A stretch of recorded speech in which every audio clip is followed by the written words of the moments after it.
Hello, I giving Baboyna my yumpham. Naham Pumas the Esorgi wapaoda bugida maglak piba and sigida magatagatory. Agi Prathnadi, Nahan attack the wapa and sigima palna, Esorbu and Nungsiba, amasung mahaki me, aduga mahaki singlup in Nungsiba sin. The Wahana Nahakin from the Nolukchoning Badudi, Nahan attack the wapao asina. Nahanaki singlup the pipam topanaki commitment, amasung Nahaki singluki luching missing in makap one pam tokpa adugi mahotisilandigan. Adu wapao sigima palna. Nagising lupa nungsiba, nagising lupa lucing buhin nungsiba, adu quite maruina, Esorgi matik mangalig na maghingba punsi the chocolate badu, eki prathanani. Ibong maki wapaw, taminas.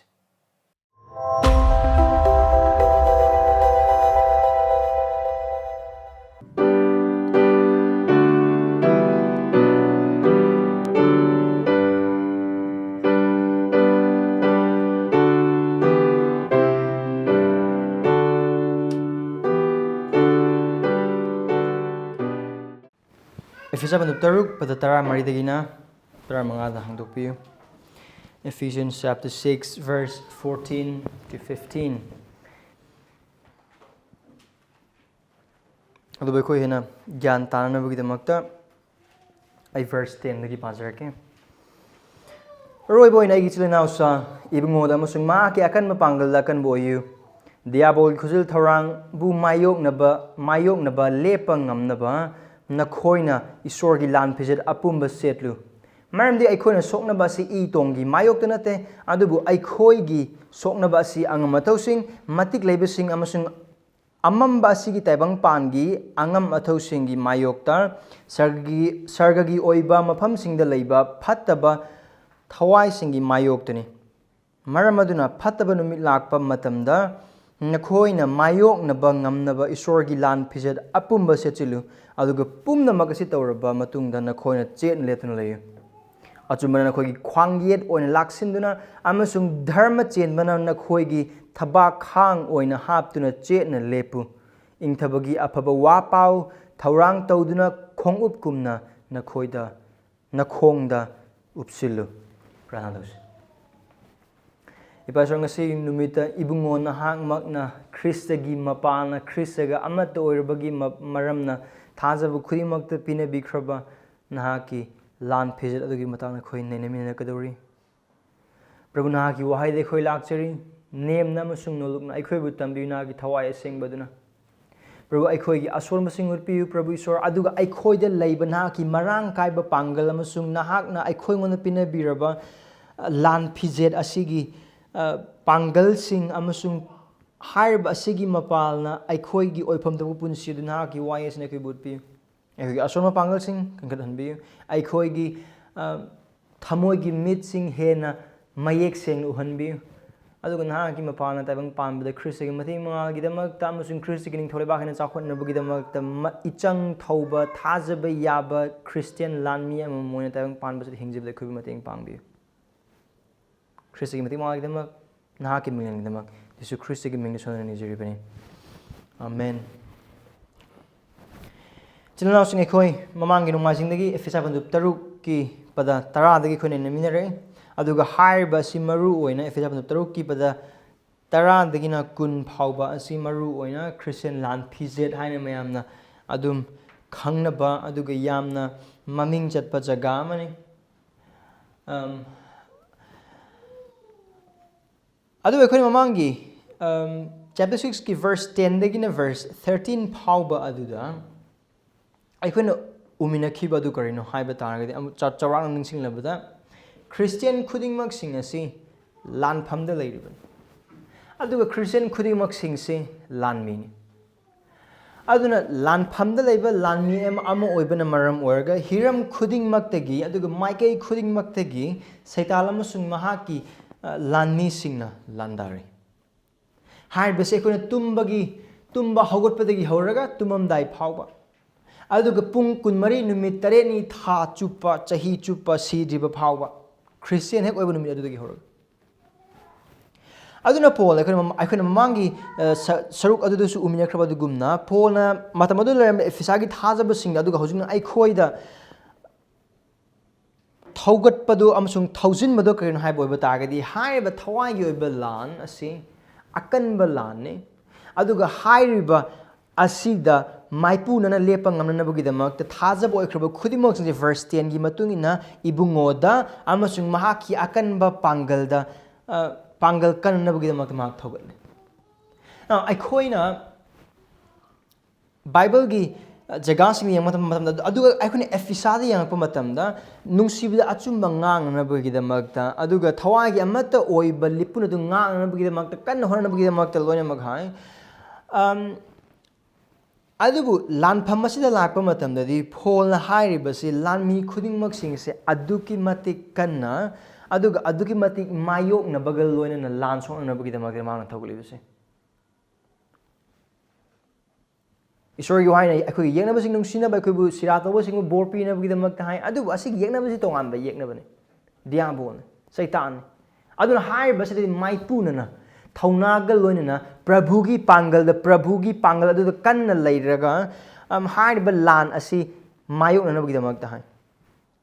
aduga thajaba khudingmakna ibungoda amasung mahagi pangal kan boibagi mathau tabagi maramdi aikogi yeknaba asi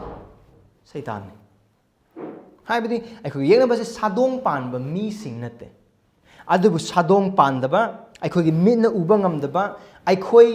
mioi bagi oiba pangal dagi hena pangal kanba diyabol oibagi maramnane aduna minna udaba sadongsu pandaba mioi bagi oiba pangal yangpa tar aikoi dagi khudup mayam hena pangal kanba aikoi yeknaba du oiba maramna Esorgi pangal natnadi hairiba lan asi mai pakkadoba aduga pakpa ngamgadoba amasung lan thengnaba ngamgadoba gi pangal amata leite mioi bagi oiba pangal amatna hairiba lan asi thengnaba ngamoi adun haiba pangal asi aikoina Krista da thajabagi mapalna aduga aikoiga mahaka amata oiba mikup adudagi haiba pangal asi aikoida leire aduna aikoina mamang mamang yengmina kibadu prabhuda amasung mahaki akanba pangal akanba haiba asi prabhuda leire mising adu khatang oithoe mandi prabhuda leire matam adumakda haiba pangal asimak leire adu haiba pangal asi khagnatana aikoina haibadi Jesu Christ bu kan bi mapum sung prabhu na thajaba Christian khuding magna pangal si katang laibana tana haiba Christian khuding makta ngarang Christian orabus cheikun Christian orabasu ariba thajabasu anoba thajabasu nupa nupi angang ahal jat bijat amata khaidana haiba Christian khuding makta isor makki oiba apumba lan phir du pinabe hairiba lan phijed asi aikoina turuga semba chagadoba aikoi aphaba thabangna aikoi pangna semgado ama nate adubu hairiba lan phijed asi isorna karamba isor lanmi singi Jehova aikoina Jasaya da uba pangi aikoina mamangi nomajing tamina kiba duguna Jasaya da uba pangba lanmi singi Jehova mahangna papi singbu dandipi na ba amasung maki mi singbu handokna bugida magta lakpa matamda mahangna set kiba duga papu amasung yekna ba singbu maithiba pi kiba adugi lan phijet khuding mak sing adu thajaba khuding mak tepi aduga lan phijet apumba si aikoina matam pumna mak set ka do bamani adu haiba lan phijet asi ong asi gi numina punna lan phijet asi saruk taruk na sai haiba saruk taruk asi gi marak tang asi gi numida khoi saruk ahum nai mina ga dori bese so lan phijet taruk ki mangda ngasi di ahum de khatang set ke ani khatang set ke ngasi di khara yang na chake ama khatang pa ki nate matam pumna makta megi pungja khuding makta haiba lan phijet taibang pan da Christian oina leiringi matam adu matam khuding makta set ka dogoni lan phijet apumba aduni pholna haiba se diyabol khul thorang verse 12 verse 11 thorang mayok na lepang na khoina Esorgi lan phijet apumbal set lo ama khatang nate loina mak haiba sida William Gurnall na haiba makhak lai mana kari haiba no haiba oiba targadi haiba aikoi da Esorna Jehova mapu ibungo lan mesingi Jehova na thajaba khudimakta pikraba lan phijet asi taibang pan badal leringi matam asida khaktang set ka dogani sargadadi haiba lan phijet asi aikoi selaroi memni sargadadi aikoi dharma chenbagi phijol adu khoi set kani the rope of righteousness adubu aikoina sargada leichingei matam aikoina Christaga unadringai matam adu phawbadi haiba lan phijet asi aikoina tumbada aikoina chabada aikoina chatpada aikoina leiba mafam khuding makta aikoina set ka doba lan phijet amani aduga hang na haja khrabagumna harba lan phe asi pami haiduna apam adu khatan khallaga set pa yaroi. For example, lan sang do lan mi amana ai nasidi ai casual dress set ke nongoji kitang party yare ha sat poi bata ga adu kanam na changloi lan da lan sang na buidam ki lan phe adu lon mak set pa mathau tai aduna lan phe apumba si set ka do bogi thoidok pa maram di lan phe apumba si isor na thaja ba khudi mak ta pina bire adu lan phe asi isor gi khudol oina phanglaba maramna hairiba si aikhoi gi loina mak oirba maramna hairiba si aikhoi na thajaba amoina lan phe apumba si pakhat pa do oithok libni adu ibung ma ki yathang adu verse 10 dagi aikoi mathang yenglakpa matam da verse 10 dagi mahang chapter 6 ki verse 10 dagi harpa matam da mahang ahumla khanjan bu wayam khali adu harbu hai lep na bagi damak to stand firm aduna Christian gi lan phijet set ka dori bisi maruina kari gi damak hai boi bata gi lep na bagi damak ni adu yang ngasi numit aikoi na pakraba jaga adu dasu verse 14 kari ni hawe na asigi manipuri gi bible asidadi lepu khai aduna khwaindagi akonba wahai parengi akonba du thami adu greek ki wahai yang boi bata gi english asu yam mention stand therefore maram aduna lepu karamani lepkani aduna man har ka diribus aduna Christian gi lan soknaba asi Christian gi punsi asi kayam wang na chuangi na tragana karamba angakpa thabak mayam toy aduna te adu asengba gi angakpa thabak to bui khulo amath leite hojigi matamda adu Christian punsi da mahayan bahaina hari bas paisa kayam paiba lanthum kayam leiba natte Christian punsi da mahayan ba asi kain haibo pata gadi chetna lepa dun endurance khang bakana chetna lepa dun adu ga haiba adu lep taba yan da bagi maram na lan pizet asi isorna thajakraba mipum khudem ka pinabi amukana isa hage haiba lan pizet asi aikhoina semjaba sajaba amanate adubu aikhoina thaujagi mapana thajabana arang khobam phangba numit aduda miku pungja aduda thajaba khudimok sina pikrabani aduga haiba laikraba lan pizet khudimok sing adu pholna efisata leiba thajaba singi mapam da khanganba pame makhoida lairiba adu karino ab maik sina khangam pame aduga adugi sisina pham phajna takpa pame maram di haiba lan pizet adu mapam jana sisina bagi mapana makhoi lepa ngamgani and so now karman hoi khangino maram di haiba adu mari leineba prathana polna chapter 1 da chapter 3 da tokre ihan han mana chapter 1 da prathana tobu matam di kare hai thamoi gi mit hen ngan na bagi damakta kari damakta na pangal kayam akan badu thal bu khimak leibno habdu khangna bagi damakta it's been prayed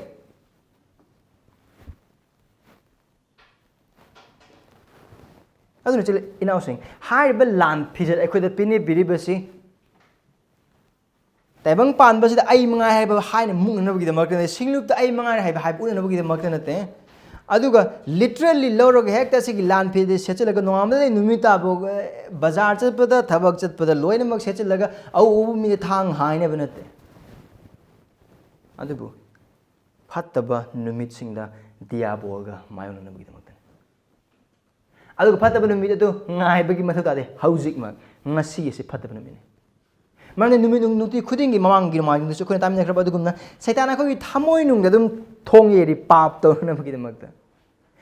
taibang pang satan amasung hakchang nungti nimi khuimaki lan adum tare khoi gi punsi gi mathakta adun haiba numi sing ngasi ni haujik ni aduga ngasi amasung haujik ase season na bugi damak ne hairiba lan phe ase khoi gi damak ta piri base aduga haiba wakhalun asimak verse 17 power cheli let to stand firm ko mana tongan mong lan phe ki saruk sing do ne mo sai tharakani adubu verse 14 asdegi mang hobo matam maram aduna lepu haina haiba se it takes the whole idea till verse 17 the chen lep na bagi damakta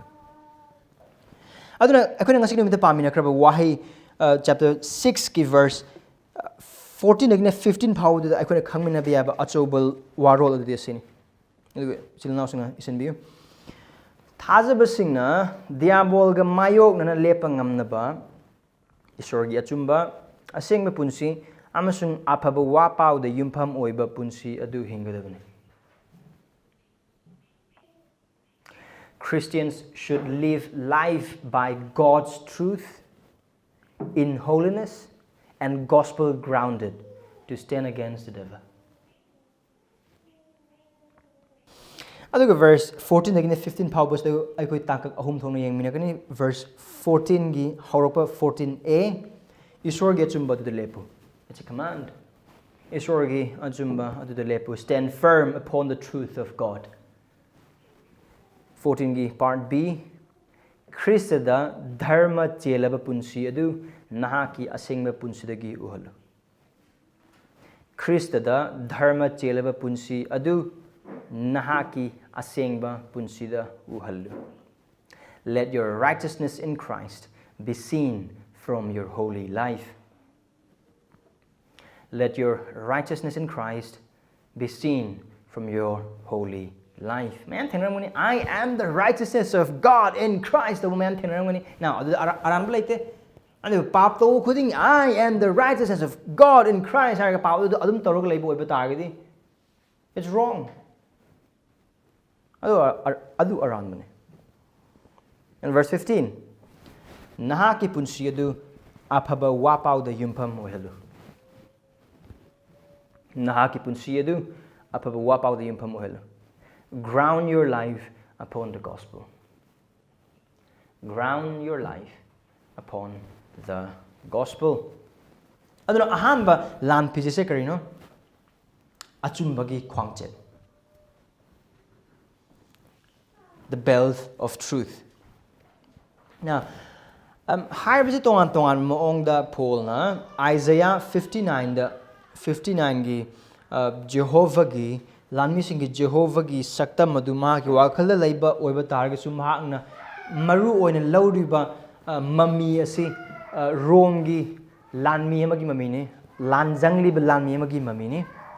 aduna rom gi sipai rom gi lanmi amagi maphamda khwangchet haibise yam maru adugi madik maru haiba armor sing asigi marakta maru oiba am haiba targadi haiba khwangchet asini aduga haiba khwangchet asi saun yamna aphaba saun saba khwangchet amani aduga haiba saun asi na saun gi khwangchet asina kaidogani haina haiba oiba targadi khwangchet lakani aduga haiba khwangchet adugi makapona maki atei lan phijet sing adu mafam da lone mukchang khudam amon oina haiba oiba targadi khwangchet aduda thaba khang su chena paina ba adagi magi thang yanana ba chungo si khuding mak sing adu khaktang sunatana lan songna ba matam da pangal su icham chamna khoi haujikan ahal singna low suba or inkol suba matam da khwangchet chen la kan da yo tawdo kaino haiba ba da khwangchet chen laksan ba matam da dei pangal kan bane so lanmi amana yamna kri haigani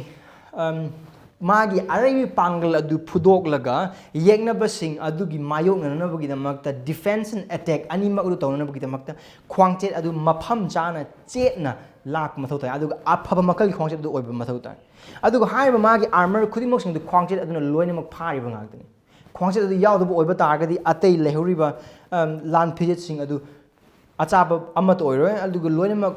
ikom komna taraga lan sokna ba matam dasu aduga madi khudong chada boyni adun lan yemana ma ki dress sechan ba matam da haiba khwangchet ase yamna chena lai aduga mapham chana chumna phajana lai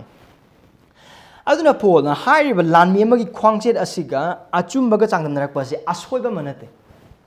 yan hamde kargi sojuna maram di haiba asima Esorgi Thawaigi mapala Paul gi nung thabak toroga Thajabasingna asida tambirak pamsung takpirak pamsung pirakpa praman namane comparison namane aduna khwangchet asiga achumba asiga amata oina uhalakpa si pandam oina uhalakpa si adugi mate kari hai yamna chunaba moi maram de kari dam kan hai boy bata agadi Christianity asi achumba adu khaktang de yumpham oiba dharma ne aduga achumba asina Christian khudima ki punsibu masak ta ka done where there is no truth there is no Christianity. Without truth there is no Christianity, and without believing the truth no one can claim as Christian. Haiba achumba se yauduna Christianity su leiroi aduga haiba achumba se yauduna Christian oibasu oithokte So this is very foundational. Yamna yumpham oiba amane. Aduna hangme adu oiba target karim achumba se adu ki matik maru oiba aduga haiba achumba se leitaba mak yadaba aduga thajaba amana satan ga mayoknaba matamda soy dana yaundraba yadraba achumba se karino si achumba. What is this truth? What is this truth? Karino si asiga achumba se.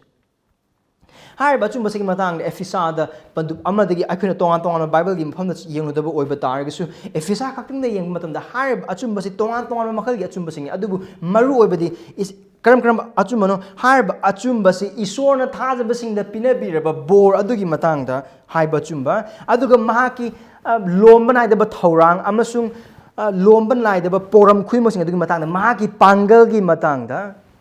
aduga haiba achumba se Krista khangdringi mamangi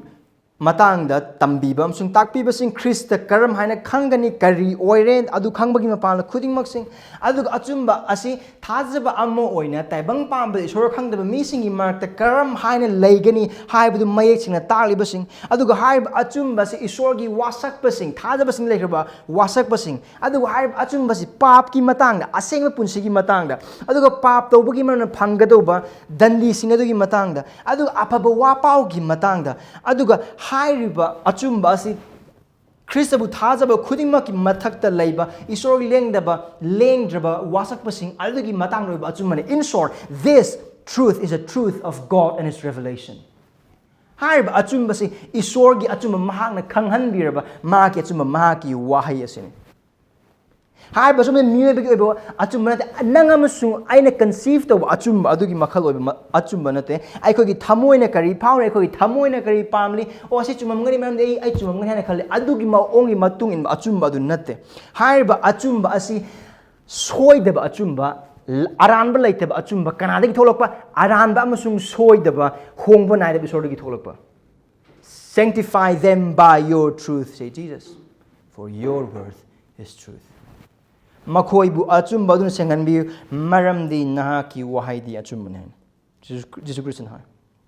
Aduna hairiba achumba si itil announcing aikoigi aning apam bagi matungin ohen ba achumba nate adu samsam haiba oiba target hairiba achumba si ibungo mahaki wahayda aikoina mayek sina uba phangraba Ephesada aduga tete mafam sing Genesis gi horokan Revelation phauba sida ibungo mahang utpiba pap ki matangda mioi bagi matangda pap chenba singi matangda Esor mahak mang oiba matimagul adugi matangda khudingmak sing aduda mayek sing utpiba achumba marande.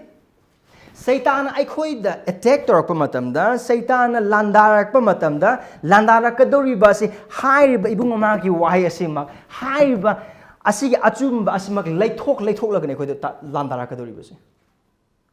aikogi aningba masung apamba aikogi hakchang oiba apamba aduga punsiga oiba napal khudingmak sing ibungo maki achumba si leithok laga karam haina amgona idan inkol karam haina leithoki kaisu Satan Esorgi wahay loine mama ka lo thokte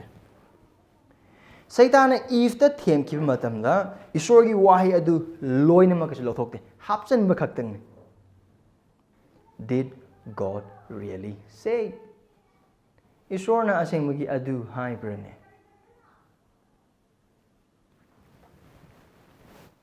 Sinasung Christian amoina aikoina pangliba aran khubam amasung pap ki atoma Esor kanano mahana kari tobikre Krista kanano Krishna kari tobikre kanagi damak lakibano kari gidamak ta lakibano adu aran khubam haibasina karino aduga hairiba asigi mapana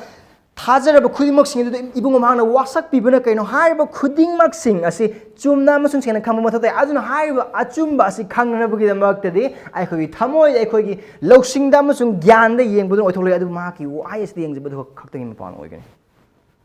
aduga hairiba achumba asinane aikogi khwangchet laksanabagi damak ta ibungo maki waina nangabu aibunga singimde thogulibase adu oiba targadi hairiba achumba asi yaudaba kana amatana lanthina busong ngamoi. And for that matter, as you get to say, "Yaw the boy, but I me the Christian with the beginning."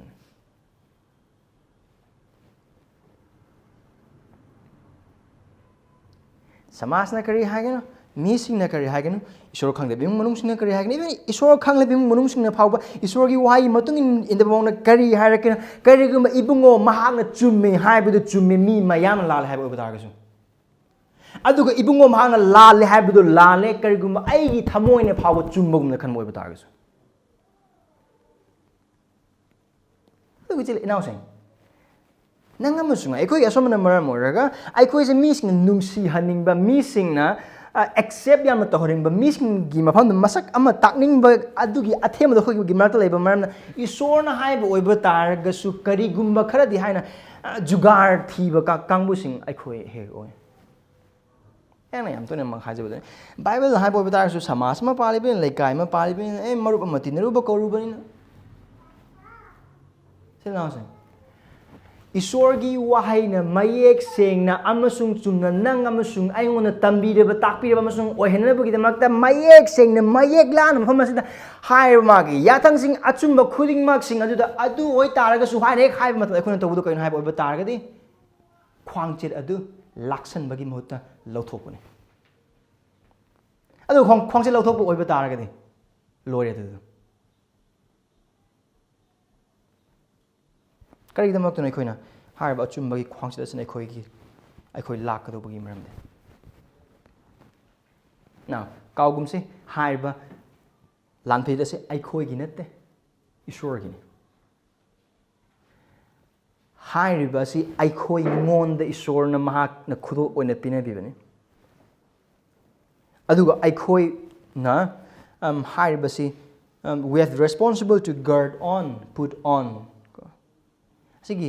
ꯔꯦꯁꯄꯣꯟꯁꯤꯕꯤꯂꯤꯇꯤꯗꯨ ꯃꯐꯝꯁꯤꯗ ꯌꯥꯝ ꯃꯌꯦꯛ ꯁꯦꯡꯅ ꯎꯕ ꯐꯪꯉꯤ verse 14ꯗ 15ꯗ 16ꯗ ꯑꯃꯁꯨꯡ 17ꯗ put on and gird yourself ꯑꯗꯨꯅ ꯀꯔꯤꯒꯤꯗꯃꯛꯇꯅ ꯑꯩꯈꯣꯏꯅ ꯑꯆꯨꯝꯕꯒꯤ ꯈ꯭ꯋꯥꯡꯆꯦꯠ ꯑꯁꯤ ꯑꯩꯈꯣꯏꯅ ꯂꯥꯛꯀꯗꯧꯕꯒꯤ ꯃꯔꯝꯗꯤ ꯏꯍꯥꯟ ꯍꯥꯟꯕꯗꯗꯤ ꯍꯥꯏꯔꯤꯕ ꯑꯆꯨꯝꯕ ꯑꯁꯤꯒꯤ ꯃꯄꯥꯟꯅ ꯅꯠꯇꯅ ꯑꯩꯈꯣꯏꯅ ꯁꯩꯇꯥꯟꯒ ꯂꯥꯟꯊꯦꯡꯅꯒꯗꯧꯕ ꯄꯥꯡꯒꯜ ꯑꯩꯈꯣꯏꯗ ꯀꯔꯤ ꯑꯃꯠꯇ ꯂꯩꯇꯦ only God's truth can fight Satan's lie ꯄ꯭रिꯌꯥꯁꯤꯡ ꯅꯪ ꯑꯃꯁꯨꯡ ꯑꯩꯒꯤ ꯊꯃꯣꯏꯅ ꯀꯔꯤ ꯍꯥꯏꯕ ꯀꯔꯤꯁꯨ ꯊꯣꯏꯗꯣꯛꯄ ꯂꯩꯇꯦ ꯀꯔꯤꯒꯨꯝꯕ ꯏꯁꯣꯔꯒꯤ ꯋꯥꯍꯩꯅ ꯃꯌꯦꯛ ꯁꯦꯡꯅ ꯇꯥꯛꯈꯤꯕ ꯑꯣꯏꯕ ꯇꯥꯔꯒꯗꯤ ꯖꯤꯁꯨ ꯈ꯭ꯔꯤꯁꯇꯕꯨ ꯀꯟꯕꯤꯕ ꯃꯄꯨ ꯑꯃꯁꯨꯡ ꯄ꯭ꯔꯚꯨ ꯑꯣꯏꯅ ꯊꯥꯖꯗꯕ ꯈꯨꯗꯤꯡꯃꯛꯁꯤꯡꯅ ꯂꯣꯝꯕ ꯅꯥꯏꯗꯅ ꯅꯣꯔꯣꯛꯇ ꯂꯩꯒꯅꯤ ꯍꯥꯏꯔꯤꯕꯁꯤ ꯑꯔꯦꯞꯄꯅꯤ ꯑꯆꯨꯝꯕꯅꯤ ꯅꯪ ꯑꯃꯁꯨꯡ ꯑꯩꯅ ꯄꯥꯝꯒꯦꯔꯥ ꯄꯥꯝꯒꯦꯔꯥ ꯑꯗꯨ ꯍꯥꯏꯔꯤꯕ ꯑꯣꯏꯇꯥꯔꯒꯗꯤ ꯃꯤꯁꯤꯡ ꯑꯣꯐꯦꯟ ꯇꯧꯅꯤ ꯑꯗꯨ ꯍꯥꯏꯔꯤꯕ ꯑꯣꯏꯕ ꯇꯥꯔꯒꯗꯤ ꯃꯤꯁꯤꯡ ꯀꯔꯤ ꯈꯜꯂꯛꯀꯅꯤ ꯀꯔꯤ ꯑꯃꯠꯇ ꯃꯊꯧ ꯇꯥꯗꯦ ꯀꯔꯤ ꯑꯃꯠꯇ ꯃꯊꯧ ꯇꯥꯗꯦ ꯖꯤꯁꯨ ꯈ꯭ꯔꯤꯁꯇꯕꯨ ꯊꯥꯖꯈ꯭ꯔꯕ ꯈꯨꯗꯤꯡꯃꯛꯁꯤꯡ ꯑꯗꯨꯗ ꯂꯣꯝꯕ ꯅꯥꯏꯗꯕ ꯄꯨꯟꯁꯤ ꯑꯃꯁꯨꯡ ꯇꯥꯏꯕꯪꯄꯥꯟꯗ ꯍꯤꯡꯂꯤꯉꯩꯗ ꯄꯨꯅꯕꯒꯤꯗꯃꯛꯇ ꯈ꯭ꯔꯣꯁ ꯑꯗꯨꯒ ꯈ꯭ꯔꯣꯁ ꯑꯗꯨ ꯄꯨꯕ ꯉꯝꯅꯕꯒꯤꯗꯃꯛꯇ ꯃꯔꯥꯡ ꯀꯥꯏꯕ ꯊꯧꯖꯥꯜ ꯑꯃꯁꯨꯡ ꯄꯥꯡꯒꯜꯒ ꯂꯣꯏꯅꯅ ꯃꯗꯨ ꯈꯨꯗꯤꯡꯃꯛꯁꯨ ꯂꯣꯏꯔꯕ ꯃꯇꯝꯗ ꯂꯣꯝꯕ ꯅꯥꯏꯗꯕ ꯍꯤꯡꯕ ꯄꯨꯟꯁꯤ ꯄꯤꯅꯕꯤꯒꯅꯤ ꯑꯁꯤ ꯑꯐꯕ ꯋꯥꯄꯥꯎꯒꯤ ꯈꯨꯗꯣꯜꯅꯤ ꯀꯔꯤꯒꯨꯝꯕ ꯍꯥꯏꯔꯤꯕꯁꯤ ꯏꯕꯨꯡ ꯃꯍꯥꯛꯀꯤ ꯋꯥꯍꯩꯅ ꯃꯌꯦꯛ ꯁꯦꯡꯂꯕ ꯃꯔꯝꯅ ꯖꯤꯁꯨ ꯈ꯭ꯔꯤꯁꯇ ꯊꯥꯖꯔꯕꯗꯤ ꯄꯩꯁꯥ ꯄꯥꯏꯒꯅꯤ ꯏꯅꯥ ꯈꯨꯟꯒꯅꯤ ꯅꯤꯡꯕ ꯀꯥꯏꯔꯣꯏ ꯑꯗꯒꯤ ꯑꯅꯥꯕ ꯂꯣꯏꯅꯃꯛ ꯐꯒꯅꯤ ꯍꯥꯏꯔꯤꯕ ꯈꯨꯗꯤꯡꯃꯛꯁꯤꯡ ꯍꯥꯞꯆꯤꯟꯕ ꯉꯥꯛꯇꯅꯤ ꯁꯩꯇꯥꯟꯒꯤ ꯑꯦꯇꯦꯛ ꯉꯥꯛꯇꯅꯤ ꯑꯗꯨꯒ ꯈꯨꯗꯤꯡꯃꯛꯁꯤꯡꯗꯨ ꯑꯔꯥꯟꯕꯅꯤ ꯑꯗꯨꯒ ꯑꯗꯨꯗꯨꯅ ꯑꯗꯨꯒꯨꯝꯕ ꯋꯥꯄꯥꯎ ꯑꯗꯨꯅ ꯑꯗꯨꯒꯨꯝꯕ ꯃꯑꯣꯡꯗ ꯑꯩꯈꯣꯏꯅ ꯏꯕꯨꯡ ꯃꯍꯥꯛꯀꯤ ꯋꯥꯁꯛꯇꯣ ꯈꯪꯕ ꯑꯣꯏꯕ ꯇꯥꯔꯒꯗꯤ ꯁꯩꯇꯥꯟꯒꯤ ꯂꯥꯟ ꯑꯁꯤꯗ ꯑꯩꯈꯣꯏ ꯃꯥꯌꯣꯛꯅꯕ ꯉꯝꯃꯣꯏ ꯏꯁꯣꯔꯒꯤ ꯑꯆꯨꯝꯕꯗꯨ ꯈꯛꯇꯪꯅ ꯑꯗꯨꯒ ꯍꯥꯏꯔꯤꯕ ꯏꯁꯣꯔꯒꯤ ꯑꯆꯨꯝꯕ ꯑꯁꯤꯅ ꯑꯩꯈꯣꯏꯒꯤ ꯈ꯭ꯋꯥꯡꯆꯦꯠ ꯂꯥꯛꯁꯟꯕꯒꯤ ꯃꯊꯧ ꯇꯥꯕꯒꯤ ꯃꯔꯝꯗꯤ ꯍꯥꯏꯔꯤꯕ ꯑꯆꯨꯝꯕ ꯑꯁꯤ ꯀꯔꯤꯒꯨꯝꯕ ꯑꯩꯈꯣꯏꯒꯤ ꯊꯃꯣꯏꯅ ꯑꯣꯟꯕ ꯈꯜ ꯑꯗꯨꯗ ꯑꯣꯏꯕ ꯇꯥꯔꯒꯗꯤ ꯑꯩꯈꯣꯏ ꯑꯁꯤ ꯑꯃꯥꯡꯕꯔꯣꯝꯗ ꯑꯗꯨꯝ ꯆꯠꯀꯜꯂꯤ Depending on ourselves for truth, we are prone to wander, for we are easily deceived. Yam laina. Ameng khonjel amana piga loina pirang tamba loina ngang pa wahi kharaga loina na minungsi hanba maithong amaga loina na aduga natragana saurak tawraga kalap tawba khon amana ngang pagi matau khudingmak singa do humdun hek pubu mi singa ꯀꯔꯤꯒꯤꯗꯃꯛꯇꯅ ꯑꯩꯈꯣꯏ ꯁꯥꯎꯔꯤꯉꯩꯗ decision ꯂꯧꯒꯅꯨ ꯑꯗꯨꯒ ꯅꯤꯡꯕ ꯀꯥꯏꯉꯩꯗ decision ꯂꯧꯒꯅꯨ ꯍꯥꯏꯅ ꯍꯥꯏꯕꯗꯣ we are very prone to wander. We are very prone to deceive ourselves. Isana isabu minamjanabigidamata. ꯑꯗꯨꯅ chill ꯏꯅꯥꯎꯁꯤꯡ ꯅꯍꯥꯛꯀꯤ ꯄꯨꯟꯁꯤꯒꯤ ꯃꯇꯥꯡꯗ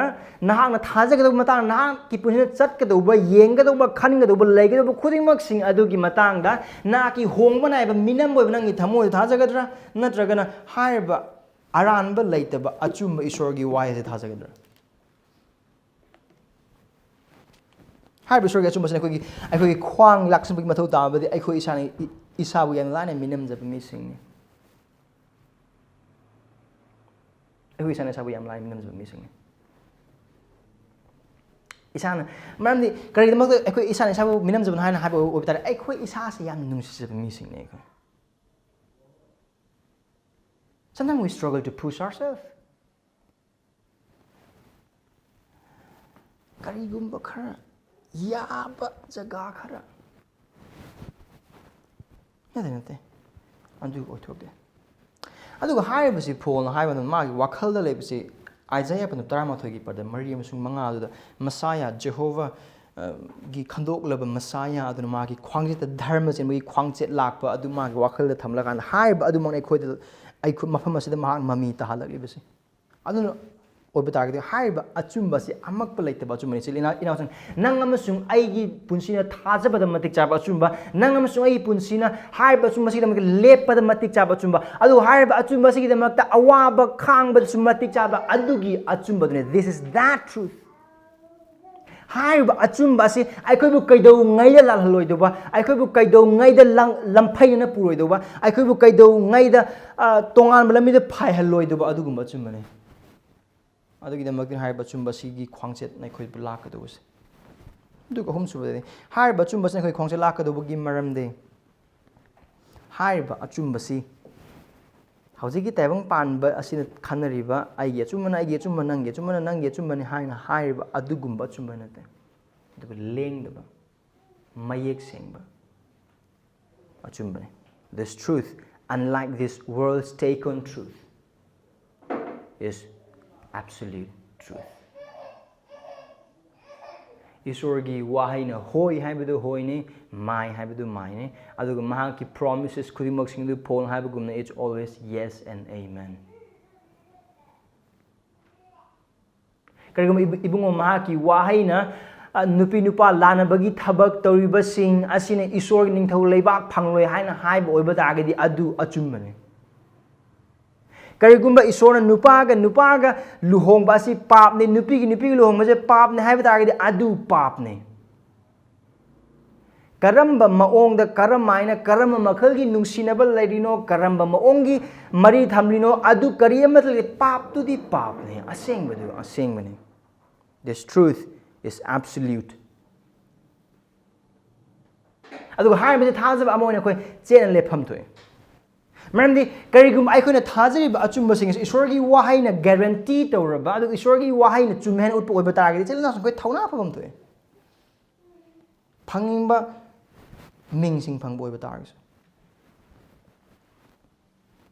aduna haiba achumba asi achumba gi khwangchet asi ki matangda aikhoida tambiba sing matungina ang nakhoina famda thamjing wahang sing adu sini chilna na hana khangliba chumba Esorgi chumba Nana khangliba achumba gi matungina oriba Esor adu Bible gi Esor natraga nahagi thamoina sagajabi Esor na khanglaba achumba adu gi mapana nahag hingbra maramdi asigi achumba gi khwangchet asi chil inausing maruina the whole armor of God Esorgi apumba lan phejet asi kachin namada phajana thelaga duk thaumai tharaga latlaga dum sengdoga museum na thamna bidam piba manate adu set laga punsi hingna bidam lan songna bidam piba Jesus Christ gi matang da aphaba wapao gi matang da Esorgi matang da tongan ba Bible ste yar ba tambi basing doctrine sing theology mayam khudimo sing asigi matang da khangbar na khambe hairambe parambe praise God for it adu ba haki wahang de haiba achumba adu gi mapana na ki punji hingbra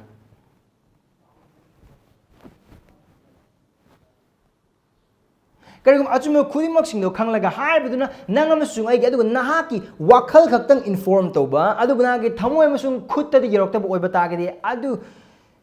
kaisu kanade kanaba machet amat leite hai kokta khaktang yoba khut amasung thamoi de yoduba achumba adudi achumba natte adu haiba adu gi damak ta chawthopam chu thokte hene kai ningai ni mamne krai Jesus Christ na karigum thajaba manai adu mana tawdu karino maung leijera ma khara du su lona lothoga arebu hapchan jon nahak khanglaba chumba du nahak ni hingbra Isor asi taibang pan ba jagat khuding mak sing asi ki mathakta paliba amsung ma ki aning ba pam ba yaudana kari amata thokta thok pasu yada ba thok thok da isor haba na khang oi ba ta ga karam hain hai ba chum ba na ki punsi hingli ba ge Jesu Christ da pap tagi pungning hongduna changjarakpa khudingmak singbu khwaidagi phattaba khwaidagi sengdaba mayamne inthokpa papi khwaidagi achoba criminal oiba targasu lomba naidaba punsi pipiba ngame haiba tamiba je thajab oiba targa na punsi kramar hingliba ge phwa pausing matangda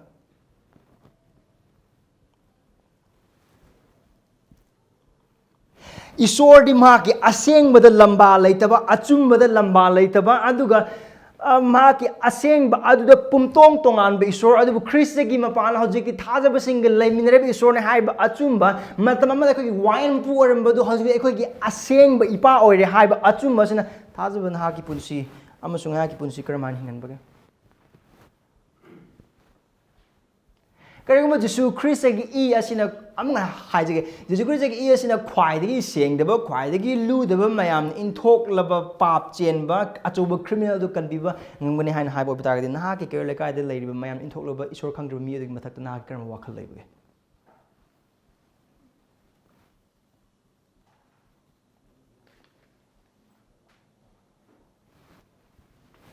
To know the truth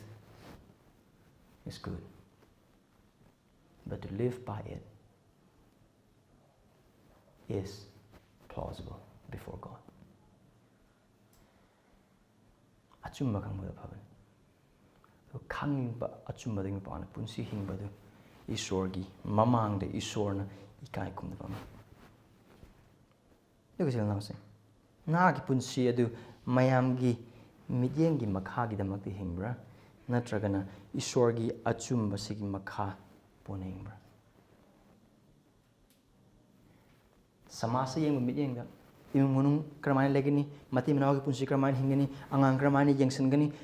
naha oiba ki punsi keramaian hingga ni, naha oiba ki oiba relationship tu keramaian hingga ni, leka yang ada Kristen mone keramaian hingga ni, Thajabasingna keramaian hingga ni, singup tu keramaian lebih ni, khuding maksing asida, nahang hingga, nang masuk yang hingga matam, tu kemarin nahang hingga matam dah, Esorgi achumba asigi matungin hingga ni, na terkena missing itu ki. Amron hai boy bata haragadi missing pelan na punsi mahing adu da Esorgi achumba asi nathai raga hingu punsi du oribra natragni Esorgi achumba asi da leb laga awaba lak boy bata su ikai ba nang boy bata argasu khudi mosing adu ma tharang tor kan leb liba min hak boybra sila na saying achumba gi khongche laksan ba hai ba se adu ne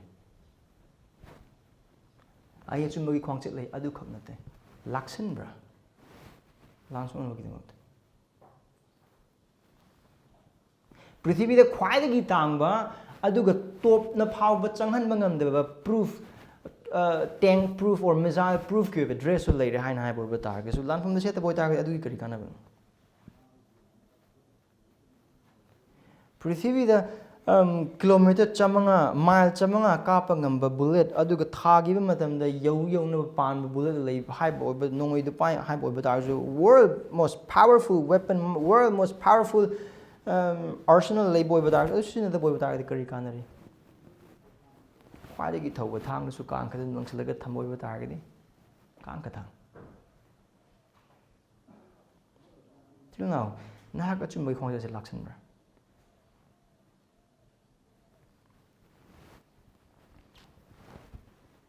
Itu macam mahang dharma chain bagi betapa khang lakan. Di thasa bagi kuasi achumba asida leppa khang natana hai riba achumba asigi mapang na Esorgi matik mangal oiba asengba punsi adu hingadabani.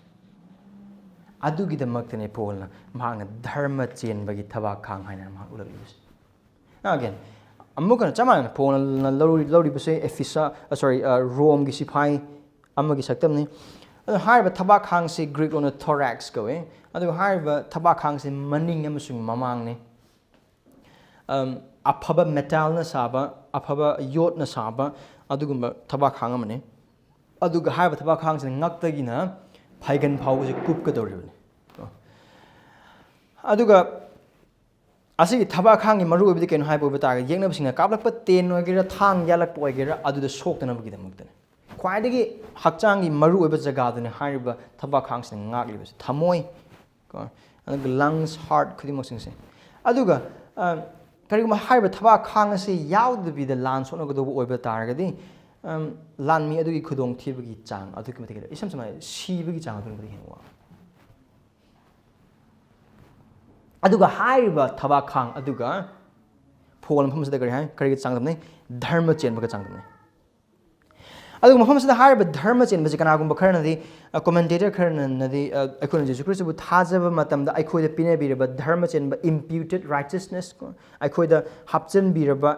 dharma chen ba aduni haina haibale now chume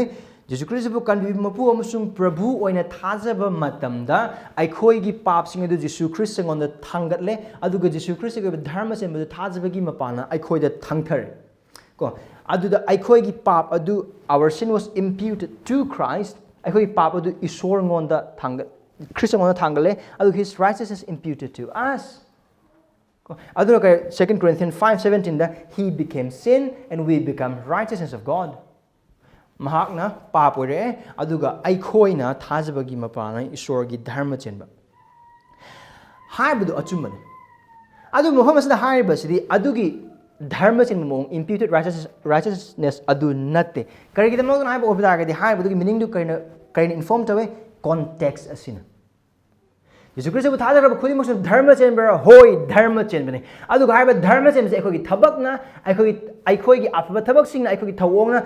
phangba dharma chen ba amanate adu thajabagi mapana thawjal na isorna thajakraba khudi mong te pini bi khudon adu muhammad the people command adu kaino haiba thaba khang adu laukhatna bagi damakta we cannot take up this righteousness of God by our own adu muhammad the context asina mean to holibasi kan haiba obe targadi haiba dharma chenba imputed righteousness adu gi isorgi dharma chenba adu gi mapalna hingba dharma chenba gi punsi don isam sam haiba obe targadi muhammad the phone haiba se dharma chenba gi thaba khang lokholo haina haiba matamda phol na haiba se kaino haiba targadi jesu christ gi adune khoi second point christ dharma chelaba punsi du karam pan khoi christ dharma chen boy jesu christ bu thazaraba matamda haiba dharma chelaba punsi adu christian moina hingba matamda asengba da hingba punsi adu no so live righteously adune haiba context asigi matung ina wahai dharma chen gi thaba khang asigi art ha do khoi khangan libasa is an urge to live our life righteously before the watching world. Aduna haiba dharma chen machel asi hoi isorgi Christagi mapana isorgi dharma chen aikoi gi ore aikoi isorgi manga dharma chen bo ne singthana re adu haiba adu aikoi gi mapham oiba targasu haiba du kanamtana lou thokpa ngamroi aikoi bu dharma chen bo oihan birabane punsi chupagi sijiba phauba Christian laga mark claim never matam adu phawba khudimok se lomba na phawba ekoi isorgi mang the dharma chen bo bane adu ki dharma chen bu ekoi da leibo oiba targadi haiba dharma chen gi punsi asi ekoi da gi yumpham thok e adu ga haiba makhali maong gi punsi adu muhammad da haiba now it is the meaning of this text is implied towards righteous living righteous in heart righteous in thought words and conduct meaning is going to hype over there equally can walk ngang bawanga aduga set pa pizet adu tawba thabak punsi mai khuding mak sing aduda dharma chenba aphaba thabak tawba aduni mafam asada intent or meaning ase aduga amukana hariba se til announcing thajaba aikoi da oipham thok ta aduga oiba ngam loidoba ama natte maramdi haiba dharma chenba asigi punsi se hingba ngamnanaba haiba dharma chenba gi punsi asibu hinghanbada mathau taba isorgi dharma chenba du nangam sungaina jesu christ ba khogi papagi kanbi mapum sung prabhu oina pungning holanga thajam matanda adu aikoi gi oire as God's righteousness is for us through Christ it is possible for us to live this righteous life aikoi da leitaba amadagi sungdongnabagi damakta pol haiba nate adu aikoi da leiraba adu dagi thabak subagi mapalna uhannabagi damakta Calvin haiba gumna the sanctification of a believer is a proof of his justification हाइबदी थाजबा अमगी पुंसीदा पापतगी पुंगिंग होंगलगा सेंगहनबगी पुंसी हिंगलिबा अदु महाक इहान हान ईश्वरगी मांगना चुमहल्ले हाइबगी साखीनि हान अदु ओब तागे कइनो मफसदे पोन हाइबसे नखोइदे ईश्वरगी धर्म चेनबा अदु लैरे you are righteousness of God in Christ aduna adugi mapal punsi now work out that righteousness adugi dharma chenbagi punsi adugi mapal hagi punsi Philippians hai bugum gare work out your salvation with fear and trembling right aran ko modu akibaglo na tabok don to tabok su adu obeta hai thaba khangs na kogi thaba nga ka do meaning kogi thamoi ai thamoi ase isor bu pelhandaba isor gi matik mangal handaba ai koina efesa gi pandu mari dagina pandu manga taruki verse 9 phawda pakra isor gi aning bagi mari leba hiram khuding mak sing dagi ai koi thamoi nga ka do mi sina kari hageno mi sina pap ki mata kari wakal khan geno खनी मखन अदु Christian ओइक्रबा क्रिस्तगी लान ईश्वरगी लान फिजे अदु Christian पान फंक्रबा नंग अमसुंग अहांगदि आइखोगी थमोय असि इबुंगो महाकु पेलहंदबा इबुंगो महाकी ओइदबा सेंगदबा खुदिमक सिंग अदुगी लापना लैगदबन मरमदि chill इनाउसिंग आइखोइना chapter 5 ता उखिबा अदु करिनो verse 3 dagi asengba mi singi chapter 5 verse 3 dagi asengba mi singi da makta matik chaba oibagumna nakhoi na kan nupa nupi lanaba amasung sengdaba puna mga tra karamba gi maming phawa pandabo sunu aduga lemjningai oidaba amotpa wangang apangba wangang amasung phataba phagi jugai pumna mag asisu leitaba oisunu adugi moda thagar place nu maramdi masi nakhoi na khangi madudi nupa nupi lanaba natraga sengdaba mi natraga karamba mi haibri lai mutila mi amatana su kristagi amasung isogi ningthau leibak da phangpham थोकप करी अमत लेते अदो मी कना अमतना नखोय बु काना दब वाना नमथाक तौदसनु मरमदि असिसिंग असिगी मरमना HYBE इनदब मीसिंगी मथक्ता ईश्वरगी मई हौना साउबा लाइ मरम अदुना नखोय मखोयगा सरुप फंगमिनगनु मान मखाताना अमु हाइ verse 8 गी मरमदि नखोय मतम अमद मीनिंग हाय बखोय मसी ओरिदुबगी मरमदे अदुगा थाजब अमना आसिगी धर्म चेनबगी थबा खांग असिगी मपालना आइखोय धर्म चेनदब खुदिंगमक सिंग अदगी लुदब खुदिंगमक सिंगदगी अमम थब खुदिंगमक सिंगदगी ngathok chagadouba amasung haiba aduda ichang thono legadougi maramdi matam amada amam bormi adu hojukti nakhoi ibungoda mangalore you see ibungo mahaki wahaina nangamasung aingonda tawnana bi thajaba amoina nangamasung aingonda tawnana bi dam harkraba khuding maksing ase aikhoi ibungo mahangna pine birkraba bor sing adu dagi tawnana bi ngaktani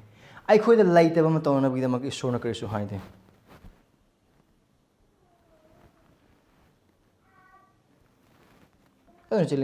inausing karamba potsak karida yengi karamba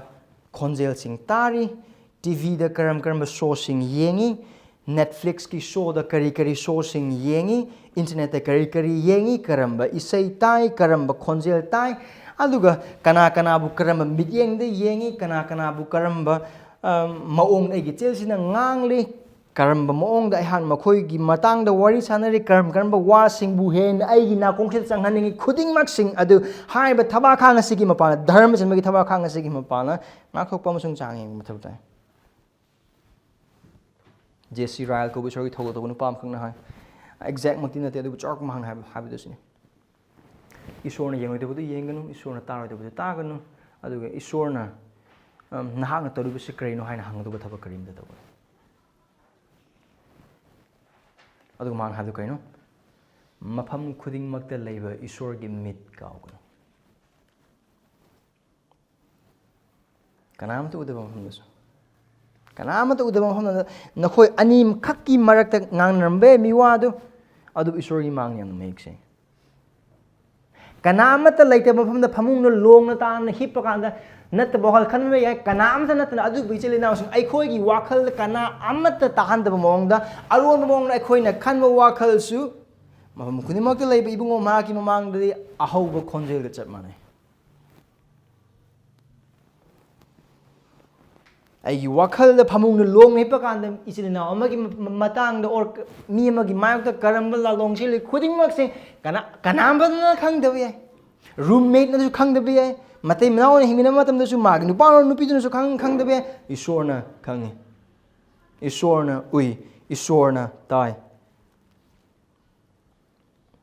Aduna karigumba Kristagi mapalna Isorgi dharma chenba oikraba khudimok asina karamba wakan khalli, karamba mityeng yengi, karamba wangang ngangi, aduga karamba wasing tai, aduga karamba mongna punsi hingli imung manungda ithande hingba matamda karamba mong hingli khudimok aduki matik maru oi.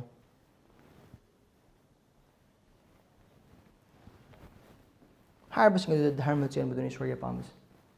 Aduga harib adugi damakana akhoi harib lanthit aspini bibigi merams.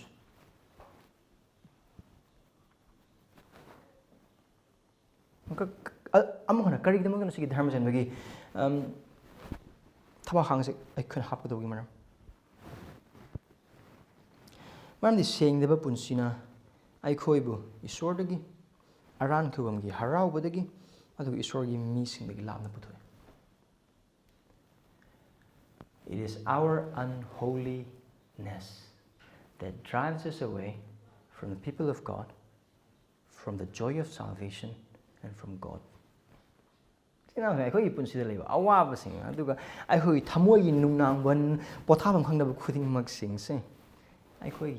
hidok the ba, amasung, Lotsilagatamba, a Pasazabagi punsi, the Lotsilagatamba, papsing at the Nakan Amatam. Hidok the ba, Lotsilaga Pasazabagul and Tozo papsing at the Kanatan and Tanaka or Tagas Tana Bagundum Kal. Tamoy the inkable later, Wakal the Santi later. I think more Kanana Okin see pass. Kanana Kankini Agipunsi Simatanga. Kanana Torokani Asimatanga Wangang. And then Arotpa Kanghanda Pap the Punsi Hingba sing Adunadi Wapao Makta Tabo Webatagas Mangun Tanana Harpodu Harpum Kangani. Adu hire the Esorgi Sibagim Pana, Puning Hongnaba Ataba Tanzana Hina, Kalaga, the Puning Hongbagi Motor Marks. I'm not told me that the soil in the Uramanima. Huran Bana cooked up Napi Pay have that. Can Huran Bana Makok the Yang Bogum. Still now saying. Saying the ba, Lu the ba, Isorgi Wahine Ya, the pap sing as in Nang I on the Lotoko the Buse, I coigi, Harauba, Nungai, Pamasung Intava Dukagni.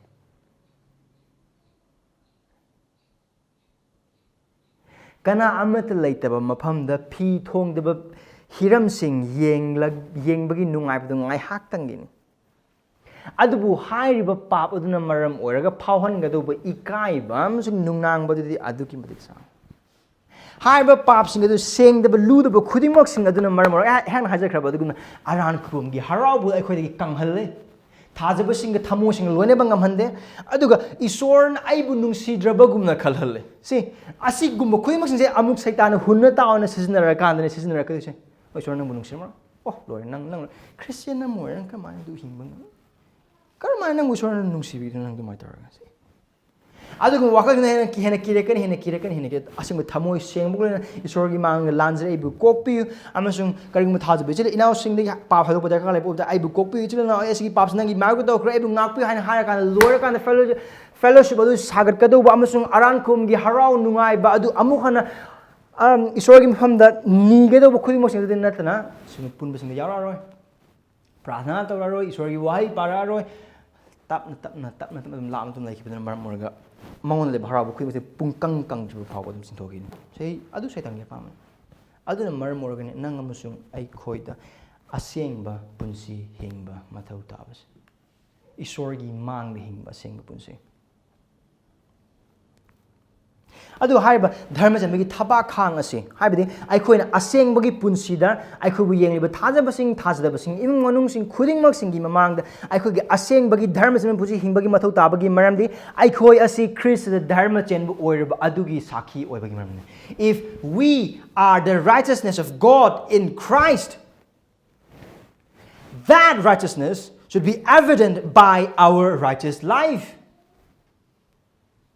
I am the righteousness of God in Christ. Adubu makoi punsi yengba matamda Esorgi wai nungsibasu laitaba Thajabasingna nungsibasu laitaba aduga aron mapapsing mem losulaga adum torog leiba nupisingbu nungsigani khangdaba nupasingi makha pongni habsu khangdaba aduga Ephesians tambigraba khudingmak sing asing ibungama ki waina oigani habsing ona tainaba ngata punsi hingba aduga hairogana kari papto matam khudingmaki I declare I am the righteousness of God in Christ. That is vain declaration. That is blasphemy against the name of God.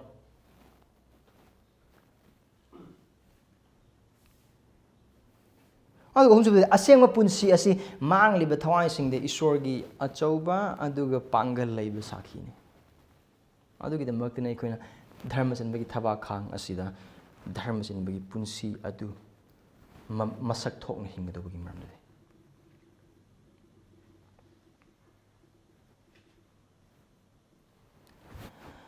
1 Peter chapter 4 verse 1 dagina 5 to Peter na matamadu mahang chi thi iriba Thajabasing aduna awaba khangbai maramda yengse sinasing. Chapter 4 gi verse 1 dagina 5 Maram aduna Kristana hakchang na ikhogi damak awaba khangbi khiba maramna nakhoi nasamak su maduga manaba pukning leduna sem saro maramdi hakchang da awaba khangkhraba mahak pap ka amuk hana marile na mahomsada Peter na haibase Jesus Christ migam awana khangli mising adu muhamdan awana khangli adu hena khangna bidamakta sem saro adu karigi damakta awa khangli makading se aduna mahakna mahaki leihoriba punsi adu hakchang da miyobagi apambasing adu tawduna leiroi adubu mahakna Esorgi ningbadu tawduna leigani aduna kadore marni matama amada atopa jatsingi apamba aikhoina tawduna punsi lenkhiba adu okle ludabalamchat apambasingda yu ngauba law khongba yu thakuna makhe langba amsung tukachaba lai murti latun leirami hiram asigi hakmanba asida nakhoina makhoi habi Esor thajriba taibang palsing aduga loina chatminna daba asi makhoina ngakleduna nakhoigi maramda thina ngang ubra thajabasinggi mafamda Quite intriguing holiba, intimidating holiba, Koirang Koisa holiba, say Kain Habo targeting, Thajabasingna segi, laying the ba, asengba punsi. Koi member the Billy Graham, Kang the Park and Antle Ramon. Isorna, the Gimati, Pangal in the season of Bikiba, Shoi Toggle to Palm. No mark say Marupate Karaga golf, son of golf, one mechanical. So golf sanaba mak chatle golf sanaba chat pasida golf sanaba pro nupa amakakle masna Billy Graham ga sanna mineruba matung da changakpa matam sida magi mamana baduna nang evangelist tuga golf sanaba du nang karmain tawina haibada sai mag sanna mineruba nupa duna akam pech aduki mati nga manati hagem adu nupa duna aingonda magi dharma gi oiba potse Lawson Hanabagi Tambina Bidam, get them honor again. My man is sorry, hang later. I get Adum Sanabam Tolapa Matam said that Kurt Matam Kurt Sonteraga Tolpatam, the my mamma, I'm curious on hung. No one the Billy Graham, the gospel is here to open in a Hamilton. Nothing, gospel care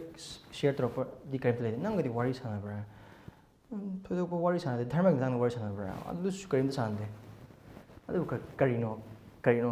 Kangbra, Harbin upon Billy Graham, the market from the Dharma say, Sandong Pony and Harbor, Billy Graham Gipunsi.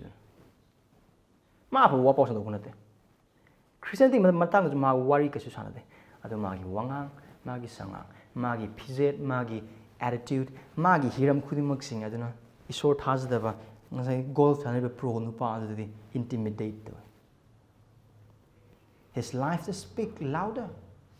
Billy Graham Glemina Matamda, Magi, Aswan Bamusung, Pap Musung saying the blue the Kuding Moxing, and then Amaharbo saying the Waigi, but on the worry how or better Billy Graham come away have Makang.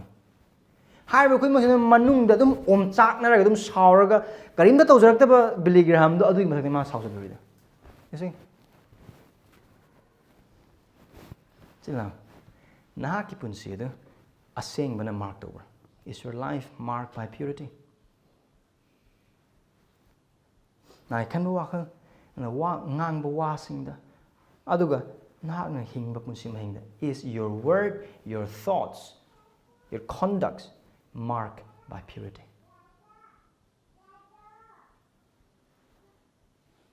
Nak isor khangdriba marup mapangsing amasung imung manungsing khudingmaksing aduna nahaki asengba punsi adu khaktang ubagi mapana nahak se Kristo ki tung in haiba makhona khangbra.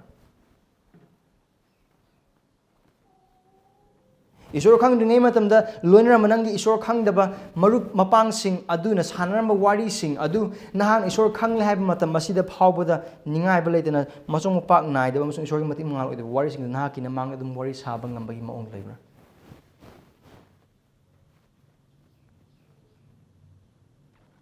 Nah Esorgi mamangda asing punsi hingnabagi damakta maki wahida amasung prathana da pangal ni sebagulna honabra sinau adune dharma janbagi thabakang hapchan bhana haribas ayam video amkhog yenge armor of God hana kan nupa sina armor of God na loinam hapsal le aduga church mamang sida thog koi hai hairaga armor of God aduna te mafum sida haris ichang thona maipuna na Esorgi matik mangal amasung mangkraba Thawaising mamangna sakhi adugi damakta khallaga asengba punsida chetna lengdana chumna hingba adune.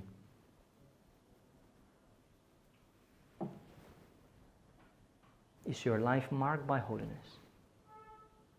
Is your phone marked by holiness?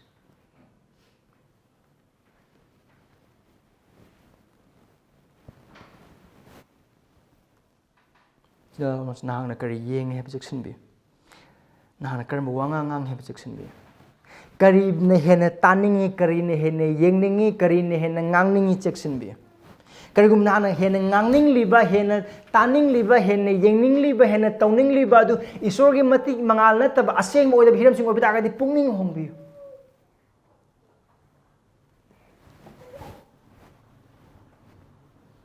aduga asig wang su hangbi nang yengning liba taning liba ngangning liba khaning liba sening liba tauning liba khuding mak sing adu nangon da leiba Kristo gi dharma chenba adu uthopra. Will the things that you want to watch, things that you want to talk, the way you want to walk, the way you want to look, those things shows Christ's righteousness. Asig wang su hangbi adu karim Kristo gi dharma chenba uloida oiba targadi the power adu power adu seeing the pungning hongbe Esorgi pangal ni be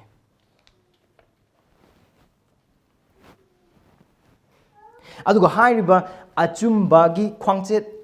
achumba adu khangba thajaba adu leppa adu gi mapalna ibungo mahaki aphaba wapaoda gi mapalna Esorgi dharma chenba adu phanglaba sing asina Kristo gi matik mangal amasung Esorgi matik mangal gi damak asengba punsi adu hingbagi mapalna dharma chenba gi thaba khang hapchele adu khak sunatana verse 15 nagi punsi adu aphaba wapaoda yumpham oihelu karino verse 15 haibadu ingthabagi aphaba wapao thaurang tawduna khongup kumna nakhongda upsilu verse 15 sida utliba Christian gi lam pijet ki sarup adudi khongup ne adu harba khongup se ekhona tongreba khongup asigum natte harba khongup saun gi khongup ne adu saun gi khongup se khumit jaga phawbada phajana chetna phajanba adu phana yam kanna chenba oiba tar ta horoida adugum khongup ne adu harba khongup se karamba makhal gi khongup haiba oiba tar gi khuga yamna thai adu harba aphaba khuga sida yot ki oiba stat loina makhape हाइबदि खोंफम हेन चेननबा अदुगा लांजंग मतमदा चेनबा मतमदा हेन effective ओइनबगि दमकता सो आइकोने Alexander the Great निंगथौदुगि ममिंग ताइ अदुगा मागी अचौबा माइ पाकपा दुगि वारिसु ताइ मागी लानमिसिंगना अचौबा मोंगदा माइ पाकपगि थोइदोक हेंदोकपा मरमदि महागी लानमिसिंगना तोंगिबा खोंब अदुना मरम ओरगने मरमदि महागी लानमिसिंगना तोंगिबा खोंगसिंग अदुना मरम ओरग अतै लानमिसिंगना चटलिबा मोंग अदुगि हेन थुना चटपा ngамहले aduga magi yeknaba lanmising amoin laibasidi asigi tandaje lakane haina hagan light thoaga lanban sagar pada sontha hobo khudimok sing adudadi chatpuda thuna chatla maramna yawgada matam adudagi thoidok hendongna hana yoslaba maramna yeknaba singdo kya thorang toramdre adun lansongna matam mokon dum so Julius Caesar gi magi lanmising na lan ngambasu thoidok hendok maram di makon tongna khong aduna maram organ adu oiba targadi romgi sipai singi mafam makhoi na tongni bo khongu basi aduki matik mathau tai aduki matik maru oi amdi hai ba khongu aduda khongu macha aduda lan makhoi gi lan mai pakpa amasung mai thiba adu matik chang depend adu obdak har ba sikar makhali khong no verse 15 the kare ingthabagi aphaba wapau gi thorang tawduna khongu kumna khoina upsilu again mafam asida hairiba sikana gumba kharani commentator kharana di hairiba aphaba wapau gi thorang torba khongu haina hairiba sing of course Paul gi wakhal amuk leiba se Isaiah 52 gi verse 7 da aphaba pau purak mi gi makhong du yam ningthi se Paul amuk tongana Romans chapter 10 da quote tarakpa adu gi wahai adune adabu maru oina mafam asida kana gumba kharana haibu do kaina haibu batagadi mafam asida Paul haning leiba se Thajabasingna aphaba wapau sandoknabagi damak hairibani haina adabu amuk hana aduna te haina khale maramdi hairibadu hang ohening gi oibna te adabu context na amuk context na ta ko meaning ni maramdi context se karino lan jangbagi context ni lan thengnabagi context ni adugo haiba asida lan phijat piribasna karigi yeknaba adubu mayoknana for defense and for attack ko landasana aduga mayoknana bagi damaktani aduga kolu karino to stand firm chetna lepna bagi damakta aduna haiba chetna lepa asigi context asida yangakpa matamda aduga chonagadui ba yeknaba du diyabol amasung magi khongmi lan mising akona uba ngamdaba mising adu oiba maram nang silnaw sing asi yamna mayek senge haiba asi maru oin aphaba wapau sondok badu de natte pokona pir emphasis of course thajaba ama oiba target ekoi soidna wapau sondok do bani wapau sondok oido bani haiba nate adu ba hang haiba sidi text asigi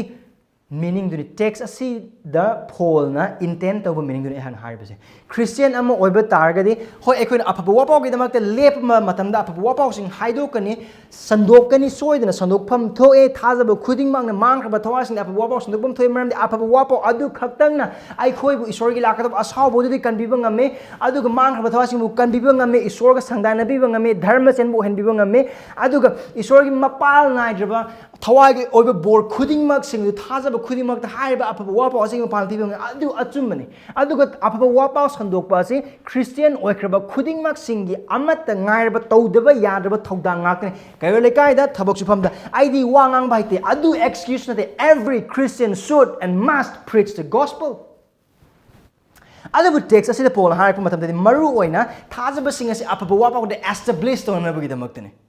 maramdi saitana lan thengrakpa matamda adugo saitana lan darakpa matamda mahaki chamam nahanbagi hunnata mayamdu hullakpa matamda aikhogi thajabada mahang attack torakpa matamda aphaba wapau asigi wasak basing aphaba wapau asigi borsing amasung aphaba wapau gi kanaba khuding mak sing asibu chamam nahanaba asibu down tohnabagi ngaktane aduna itil inausing haiba aphaba wapau asida nangamasung aigi punsi asi phajana grounded oiba mathau tai karigidamlokna aphaba wapau asigi khongup as aphaba wapau gi thorang tawduna khongup upsana bagi maramdi saitan aikoi gi pap sing pukhalakpa oiba targasu Esorgi mang aikoi lal hanna bagi thonarak oiba targasu aphaba wapau aduda Krishna aikoi gi damak sibi kre Kristana aihaki phatraba sengraba ludraba dharma chendabagi phizol lothok piraga madu mahangna selaga maki dharma chenbagi oiba phizol do ai gi damak pina bir habda aphaba wapau na chetna lei aphaba wapau dun aikoi takpi amasung tambi aduga haibadu aikoi na thajai adu saitan aikoi attack torok matam aikoi kana oiri bage haina haibadu dune saitan di aikoi pap na identify tona bagi dam khonara kani adu nang amasung aina aphaba wapau da thaja bagolone na haiba aphaba wapau dun tungduna laiba oiba targadi haiba aphaba wapau dun aikoi bo hai aikoi gi identity da aikoi pap na te du Christian aikoi Esorgi yengnaba signatre adu akoi mahaki macha singni aikoi amamba signatre adu akoi mangal singni amamba mafam da lairiba mangal gi macha singni you see haiba khudimok sing asigi mangal lemna nabagi damakin you and I must grounded our life upon the gospel karigum nangam sung ayang aphaba wapau asi khangdraba aduga aphaba wapau asi gyan tadra aduga aphaba wapau asi pal puji hingdaba oiba targadi chilnaw sing saitan aikoi gi khongup asi mara chelhan bagi mahut adugi mati yam line nan thu hungani chen leppa matam wang thokani ꯆꯦꯟ ꯂꯦꯞꯄ ꯃꯇꯝꯗ one ꯊꯣꯛꯀꯅꯤ ꯏꯆꯤꯜ ꯏꯅꯥꯎꯁꯤꯡ ꯑꯐꯕ ꯋꯥꯄꯥꯎꯗ ꯂꯦꯞꯀꯗꯧꯕꯒꯤ ꯃꯔꯝꯗꯤ ꯃꯐꯝ ꯑꯗꯨꯗ ꯑꯩꯈꯣꯏ ꯀꯅꯥꯅꯣ ꯍꯥꯏꯕꯗꯣ ꯃꯌꯦꯛ ꯁꯦꯡꯅ ꯇꯥꯛꯏ ꯁꯩꯇꯥꯟꯒꯤ ꯁꯔꯧꯂꯥꯡꯁꯤꯡꯒꯤ ꯃꯥꯌꯣꯛꯇ ꯂꯦꯞꯄ ꯉꯝꯅꯕꯒꯤꯗꯃꯛꯇ ꯑꯗꯨꯒ ꯃꯔꯝꯗꯤ ꯍꯥꯏꯔꯤꯕ ꯑꯐꯕ ꯋꯥꯄꯥꯎ ꯑꯁꯤꯗ ꯑꯩꯈꯣꯏ ꯈꯣꯡꯎꯞ ꯑꯁꯤ ꯑꯐꯕ ꯋꯥꯄꯥꯎꯒꯤ ꯊꯧꯔꯥꯡ ꯇꯧꯗꯨꯅ ꯂꯩꯕ ꯈꯣꯡꯎꯞ ꯇꯣꯡꯒꯗꯧꯕꯒꯤ ꯃꯔꯝꯗꯤ ꯍꯥꯏꯔꯤꯕ ꯑꯐꯕ ꯋꯥꯄꯥꯎ ꯑꯁꯤ ꯏꯆꯤꯜ ꯏꯅꯥꯎꯁꯤꯡ ꯃꯥꯡꯈ꯭ꯔꯕ ꯊꯋꯥꯏꯁꯤꯡꯒꯤ ꯃꯐꯝꯗ ꯃꯥꯡꯈ꯭ꯔꯕ ꯊꯋꯥꯏꯁꯤꯡꯅ ꯀꯟꯕꯤꯕ ꯐꯪꯅꯕꯒꯤꯗꯃꯛꯇ ꯑꯃꯠꯇ ꯉꯥꯏꯔꯕ ꯑꯁꯥꯅꯤ ꯑꯗꯨꯒ ꯍꯥꯏꯔꯤꯕ ꯑꯐꯕ ꯋꯥꯄꯥꯎ ꯑꯁꯤꯒꯤ ꯃꯄꯥꯟꯅ ꯁꯔꯒꯤ ꯃꯐꯝꯁꯤꯡꯗ ꯂꯩꯕ ꯑꯗꯨꯒ ꯑꯃꯝꯕ ꯇꯥꯏꯕꯪ ꯄꯥꯟꯕ ꯑꯁꯤꯒꯤ ꯗꯤꯌꯥꯕꯣꯜ ꯃꯄꯨ ꯑꯗꯨꯒꯤ ꯃꯥꯌꯣꯛꯇ ꯑꯩꯈꯣꯏ ꯂꯥꯟꯗꯥꯕ ꯉꯝꯒꯅꯤ ꯍꯥꯏꯔꯤꯕ ꯑꯐꯕ ꯋꯥꯄꯥꯎꯒꯤ ꯑꯆꯨꯝꯕ ꯈꯛ ꯑꯗꯨꯒꯤ ꯃꯄꯥꯟꯅ ꯆꯤꯜꯅꯥꯎꯁꯤꯡ ꯑꯐꯕ ꯋꯥꯄꯥꯎꯁꯤ ꯈ꯭ꯔꯤꯁꯇꯤꯌꯟ ꯑꯣꯏꯅꯕꯒꯤꯗꯃꯛꯇ ꯍꯧꯗꯣꯛꯅꯕ ꯑꯃ ꯅꯠꯇꯦ ꯑꯗꯨꯕꯨ ꯈ꯭ꯔꯤꯁꯇꯤꯌꯟ ꯄꯨꯟꯁꯤꯅꯤ ꯍꯥꯏꯔꯤꯕ ꯑꯐꯕ ꯋꯥꯄꯥꯎ ꯑꯁꯤꯒꯤ ꯅꯤꯡꯊꯤꯖꯕꯁꯦ ꯍꯧꯖꯤꯛ ꯑꯩꯈꯣꯏꯅ ꯈ꯭ꯔꯤꯁꯇꯤꯌꯟ ꯑꯣꯏꯅ ꯍꯤꯡꯂꯤꯕ ꯄꯨꯟꯁꯤ ꯑꯁꯤꯈꯛ ꯅꯠꯇꯅ ꯂꯣꯝꯕ ꯅꯥꯏꯗꯅ ꯁꯔꯒꯗ ꯂꯩꯔꯕ ꯃꯇꯝꯗꯁꯨ ꯂꯣꯝꯕ ꯅꯥꯏꯗꯕ ꯃꯇꯝ ꯑꯗꯨꯅ ꯐꯥꯎꯕ ꯑꯐꯕ ꯋꯥꯄꯥꯎꯒꯤ ꯅꯤꯡꯊꯤꯖꯕ ꯑꯁꯤ ꯇꯥꯟꯁꯤꯟꯕꯗ ꯈꯪꯅꯕ ꯍꯣꯠꯅꯕꯗ ꯂꯣꯏꯕ ꯅꯥꯏꯔꯣꯏ ꯏꯆꯤꯜ-ꯏꯅꯥꯎ ꯑꯗꯨꯅ ꯑꯩꯍꯥꯛꯅ ꯅꯉꯣꯟꯗ ꯍꯪꯖꯅꯤꯡꯕ ꯋꯥꯐꯝꯗꯤ ꯅꯍꯥꯛꯀꯤ ꯄꯨꯟꯁꯤꯗꯨ ꯑꯐꯕ ꯋꯥꯄꯥꯎꯗ ꯌꯨꯝꯐꯝ ꯑꯣꯏꯕ꯭ꯔꯥ ꯅꯍꯥꯛꯅ ꯏꯁꯣꯔꯕꯨ ꯉꯥꯛꯄꯤꯒꯅꯤ ꯍꯥꯏꯅ ꯅꯍꯥꯛ ꯀꯔꯝꯍꯥꯏꯅ ꯍꯥꯏꯕꯅꯤ ꯅꯍꯥꯛꯀꯤ ꯑꯐꯕ ꯊꯕꯛꯇꯔ ꯅꯠꯇ꯭ꯔꯒꯅ ꯑꯐꯕ ꯋꯥꯄꯥꯎꯗꯒꯤ ꯃꯄꯥꯟꯅ ꯅꯍꯥꯛ ꯑꯐꯕ ꯋꯥꯄꯥꯎꯕꯨ ꯍꯦꯟꯅ ꯈꯪꯅꯤꯡꯂꯤꯕ ꯑꯐꯕ ꯋꯥꯄꯥꯎꯕꯨ ꯍꯦꯟꯅ ꯇꯥꯅꯤꯡꯂꯤꯕ ꯑꯐꯕ ꯋꯥꯄꯥꯎꯒꯤꯗꯃꯛꯇ ꯄꯨꯟꯁꯤ ꯍꯤꯡꯂꯤꯕ ꯃꯤ ꯑꯗꯨ ꯅꯍꯥꯛ ꯑꯣꯏꯕ꯭ꯔꯥ ꯅꯠꯇ꯭ꯔꯒꯅ ꯑꯐꯕ ꯋꯥꯄꯥꯎꯁꯤ ꯑꯗꯨꯝ ꯇꯥꯔꯒ ꯂꯩꯔꯕꯅꯤꯅ ꯑꯁꯤꯗꯤ ꯂꯣꯏ ꯑꯗꯨꯒꯤ ꯋꯥꯈꯜ ꯂꯩꯕ꯭ꯔꯥ You can be very sure of this ꯊꯥꯖꯕ ꯀꯅꯥ ꯑꯃꯠꯇꯅ ꯑꯩꯗꯤ ꯑꯐꯕ ꯋꯥꯄꯥꯎ ꯇꯥꯕ ꯑꯣꯏ ꯀꯅꯥꯝꯇꯅ ꯍꯥꯏꯔꯣꯏ If you are bored of the gospel of Jesus Christ, examine your faith. Examine your life. ꯑꯐꯕ ꯋꯥꯄꯥꯎ ꯑꯁꯤ ꯃꯥꯡꯂꯤꯕꯁꯤꯡꯗꯒꯤꯗꯤ ꯀꯟꯕꯤꯕ ꯐꯪꯈ꯭ꯔꯕ ꯑꯩꯈꯣꯏꯅ ꯍꯦꯟꯅ ꯑꯗꯨꯛꯀꯤ ꯃꯇꯤꯛ ꯃꯊꯧ ꯇꯥꯏ ꯑꯩꯈꯣꯏ ꯄꯨꯟꯁꯤ ꯍꯤꯡꯅꯕꯒꯤꯗꯃꯛꯇ ꯏꯆꯤꯜ-ꯏꯅꯥꯎꯁꯤꯡ ꯑꯐꯕ ꯋꯥꯄꯥꯎ ꯑꯁꯤ ꯍꯦꯟꯅ ꯈꯪꯅꯕ ꯍꯣꯠꯅꯁꯤ ꯃꯍꯥꯛꯀꯤ ꯋꯥꯍꯩ ꯄꯥꯁꯦ ꯑꯗꯨꯒ ꯑꯐꯕ ꯋꯥꯄꯥꯎ ꯑꯁꯤꯗ ꯑꯩꯈꯣꯏꯒꯤ ꯄꯨꯟꯁꯤ ꯂꯩꯁꯦ ꯆꯥꯡꯌꯦꯡꯁꯦ ꯀꯔꯝꯕ ꯑꯩꯒꯤ ꯄꯨꯟꯁꯤꯒꯤ ꯖꯒꯥ ꯀꯔꯝꯕ ꯑꯩꯒꯤ ꯋꯥꯈꯜꯒꯤ ꯖꯒꯥ ꯀꯔꯝꯕ ꯑꯩꯒꯤ ꯋꯥꯉꯥꯡꯒꯤ ꯖꯒꯥ ꯀꯔꯝꯕ ꯑꯩꯒꯤ ꯄꯨꯟꯁꯤꯒꯤ ꯃꯍꯤꯡ ꯖꯒꯥ ꯑꯁꯤꯗ ꯏꯕꯨꯡꯉꯣꯒꯤ ꯖꯤꯁꯨ ꯈ꯭ꯔꯤꯁꯇꯒꯤ ꯑꯐꯕ ꯋꯥꯄꯥꯎ ꯑꯁꯤꯅ ꯊꯦꯡꯗ꯭ꯔꯤꯕ ꯀꯔꯝꯕ ꯖꯒꯥ ꯂꯩꯕꯒꯦ ꯀꯣꯛꯄꯤꯕꯒꯤ ꯉꯥꯛꯄꯤꯕꯒꯤ ꯅꯨꯡꯁꯤꯕꯒꯤ ꯆꯥꯟꯕꯤꯕꯒꯤ ꯁꯤꯡꯅꯨꯞꯀꯤꯗꯃꯛꯇ ꯍꯤꯡꯕꯒꯤ ꯏꯁꯣꯔꯒꯤꯗꯃꯛꯇ ꯍꯤꯡꯕꯒꯤ ꯏꯕꯨꯡꯉꯣ ꯃꯍꯥꯛꯄꯨ ꯊꯥꯒꯠꯄꯒꯤ ꯑꯗꯨꯒ ꯄꯦꯟꯊꯣꯛꯄ ꯄꯨꯟꯁꯤꯒꯤ ꯍꯔꯥꯎꯕꯒꯤ ꯅꯨꯡꯉꯥꯏꯕꯒꯤ ꯑꯗꯨꯒ ꯏꯕꯨꯡꯉꯣ ꯃꯍꯥꯛꯀꯤ ꯑꯁꯥ ꯈꯨꯗꯤꯡꯃꯛꯁꯤꯡ ꯑꯗꯨꯒꯤ ꯈꯨꯗꯤꯡꯃꯛꯁꯤꯡ ꯑꯗꯨ ꯏꯆꯤꯜ ꯏꯅꯥꯎꯁꯤꯡ ꯅꯍꯥꯛꯅ ꯈ꯭ꯋꯥꯏꯗꯒꯤ ꯄꯥꯝꯂꯤꯕꯗꯨ ꯁꯔꯒ ꯅꯠꯇ꯭ꯔꯒ ꯇꯥꯏꯕꯪ ꯄꯥꯟꯕꯒꯤ ꯂꯟ ꯊꯨꯝꯂ ꯅꯍꯥꯛꯅ ꯈ꯭ꯋꯥꯏꯗꯒꯤ ꯈꯧꯔꯥꯡꯅ ꯉꯥꯏꯕ ꯖꯤꯁꯨ ꯈ꯭ꯔꯤꯁꯇ ꯑꯅꯤꯔꯛ ꯁꯨꯅ ꯂꯥꯛꯄ꯭ꯔꯥ ꯅꯠꯇ꯭ꯔꯒꯅ ꯍꯧꯖꯤꯛ ꯅꯍꯥꯛ ꯊꯕꯛ ꯑꯃ ꯐꯪꯍꯧꯔꯀꯥꯟꯗ ꯃꯤꯁꯤꯡꯅ ꯏꯀꯥꯏ ꯈꯨꯝꯅꯕ ꯄꯤꯕꯗꯨꯔ ꯅꯍꯥꯛꯀꯤ ꯑꯄꯥꯝꯕꯗꯨ ꯀꯔꯤꯅ ꯁꯦꯞ ꯇꯧꯔꯤꯕꯒꯦ ꯇꯥꯏꯕꯪ ꯄꯥꯟꯕꯒꯤꯅꯔ ꯅꯠꯇ꯭ꯔꯒꯅ ꯑꯐꯕ ꯋꯥꯄꯥꯎꯅꯔ ꯅꯍꯥꯛꯅ ꯈ꯭ꯋꯥꯏꯗꯒꯤ ꯄꯦꯟꯕꯗꯨ ꯀꯔꯤꯒꯤ ꯃꯔꯝꯒꯤꯗꯃꯛꯇ ꯅꯍꯥꯛ ꯄꯩꯁా ꯌꯥꯝꯅ ꯄꯥꯏꯔꯦ ꯍꯥꯏꯕꯒꯤ ꯃꯔꯝꯅꯔ ꯅꯠꯇ꯭ꯔꯒꯅ ꯅꯍꯥꯛꯄꯨ ꯑꯐꯕ ꯋꯥꯄꯥꯎ ꯑꯁꯤꯒꯤ ꯃꯄꯥꯟꯅ ꯑꯔꯥꯟꯈꯨꯕ ꯏꯕꯨꯡ ꯃꯥꯅ ꯄꯤꯅꯕꯤꯕꯒꯤ ꯃꯄꯥꯟꯅꯔ ꯁꯤꯅ ꯇꯥꯏꯕꯪ ꯄꯥꯟꯕꯒꯤ ꯍꯔꯥꯎ ꯅꯨꯡꯉꯥꯏꯕ ꯑꯁꯤꯒꯤ ꯖꯤꯁꯨ ꯈ꯭ꯔꯤꯁꯇꯒꯤ ꯑꯐꯕ ꯋꯥꯄꯥꯎ ꯑꯁꯤꯒ ꯆꯥꯡꯗꯝꯅꯔꯛꯄ ꯃꯇꯝꯗꯗꯤ ꯑꯌꯨꯛꯀꯤ ꯅꯨꯃꯤꯗꯥꯡꯒ ꯈꯦꯠꯅꯕꯒꯨꯝꯃꯤ ꯅꯣꯡꯄꯣꯛꯇꯒꯤ ꯅꯣꯡꯆꯨꯞ ꯂꯥꯞꯄꯒꯨꯝꯃꯤ ꯆꯥꯡꯗꯝꯅꯕ ꯑꯃꯠꯇ ꯌꯥꯔꯣꯏ ꯅꯍꯥꯛ ꯑꯐꯕ ꯋꯥꯄꯥꯎꯒꯤꯗꯃꯛ ꯏꯁꯣꯔꯕꯨ ꯅꯨꯡꯇꯤ ꯅꯨꯃꯤꯠ ꯈꯨꯗꯤꯡꯃꯛ ꯊꯥꯒꯠꯂꯤꯕ ꯃꯤꯔ ꯅꯍꯥꯛꯀꯤ ꯄꯨꯟꯁꯤꯗ ꯀꯦꯟꯁꯔ ꯅꯥꯕ ꯑꯣꯏꯕ ꯇꯥꯔꯒꯁꯨ ꯑꯗꯨꯒ ꯈ꯭ꯋꯥꯏꯗꯒꯤ ꯃꯌꯥꯝ ꯃꯃꯥꯡꯗ ꯈ꯭ꯋꯥꯏꯗꯒꯤ ꯃꯥꯏꯊꯤꯕ ꯄꯨꯟꯁꯤ ꯅꯍꯥꯛ ꯍꯤꯡꯕ ꯑꯣꯏꯕ ꯇꯥꯔꯒꯁꯨ ꯍꯥꯏꯔꯤꯕ ꯃꯇꯝ ꯑꯗꯨ ꯐꯥꯎꯕꯗ ꯅꯍꯥꯛ ꯑꯐꯕ ꯋꯥꯄꯥꯎꯒꯤꯗꯃꯛ ꯏꯁꯣꯔꯕꯨ ꯊꯥꯒꯠꯀꯗ꯭ꯔꯥ ꯑꯐꯕ ꯋꯥꯄꯥꯎꯒꯤꯗꯃꯛ ꯅꯍꯥꯛ ꯆꯥꯎꯊꯣꯛꯀꯗ꯭ꯔꯥ ꯑꯐꯕ ꯋꯥꯄꯥꯎꯗ ꯅꯍꯥꯛ ꯄꯦꯟꯊꯣꯛꯀꯗ꯭ꯔꯥ ꯀꯔꯝꯍꯥꯏꯅ ꯑꯩꯈꯣꯏ ꯑꯆꯨꯝꯕꯒꯤ ꯈꯣꯡꯆꯠ ꯀꯔꯝꯍꯥꯏꯅ ꯂꯥꯛꯀꯅꯤ ꯊꯕꯛ ꯀꯔꯝꯍꯥꯏꯅ ꯍꯥꯞꯀꯅꯤ ꯑꯗꯨꯒ ꯑꯐꯕ ꯋꯥꯄꯥꯎꯒꯤ ꯊꯧꯔꯥꯡ ꯇꯧꯗꯨꯅ ꯂꯩꯔꯕ ꯈꯣꯡꯎꯞ ꯀꯔꯝꯍꯥꯏꯅ ꯑꯩꯈꯣই ꯇꯣꯡꯒꯅꯤ It all comes to the basic, right? 이bungo maki wahai si pabagi mapal. Hainse bagi mapal. Thajabasingna punminnabagi mapal. Chilna Christian gi yumpham asida thajaba yaba ichang thoba lan thengnari amasung soknaba lan min hak waningbra. Ibungo maki wahai si pabi. Maki achumba sida lepi. Aduga asina hariba achumba dharma sanmagi punsi sida hinginabagi damakta Christian gi pana phanglaba dharma chenba aduda punsi hingbiyu. Aduga aphaba wapaoda hak punsi lepi. Hariba khudimuk sing pa. ꯑꯗꯨꯒ ꯑꯩꯈꯣꯏ ꯃꯊꯪꯒꯤ ꯅꯣꯡꯃꯥꯏꯖꯤꯡꯗ ꯂꯦꯝꯍꯧꯔꯤꯕ ꯁꯔꯨꯛ ꯑꯍꯨꯝ ꯑꯗꯨ ꯑꯩꯈꯣꯏ ꯑꯃꯨꯛ ꯍꯟꯅ ꯅꯩꯅꯃꯤꯟꯅꯒꯅꯤ ꯑꯃꯨꯛ ꯍꯟꯅ ꯍꯥꯏꯔꯤꯕꯁꯤ ꯑꯩꯈꯣꯏ ꯇꯣꯉꯥꯟ ꯇꯣꯉꯥꯟ ꯅꯩꯅꯕ ꯑꯣꯏꯕ ꯇꯥꯔꯒꯁꯨ ꯍꯥꯏꯔꯤꯕ ꯂꯥꯟ ꯐꯤꯖꯦꯠ ꯑꯁꯤ ꯑꯩꯈꯣꯏꯅ ꯑꯃꯨꯛꯇꯗ ꯄꯨꯂꯞ ꯄꯥꯏꯒꯗꯧꯕ ꯂꯥꯟ ꯐꯤꯖꯦꯠꯅꯤ ꯇꯣꯉꯥꯟ ꯇꯣꯉꯥꯟꯅ ꯄꯥꯏꯒꯗꯧꯕ ꯅꯠꯇꯦ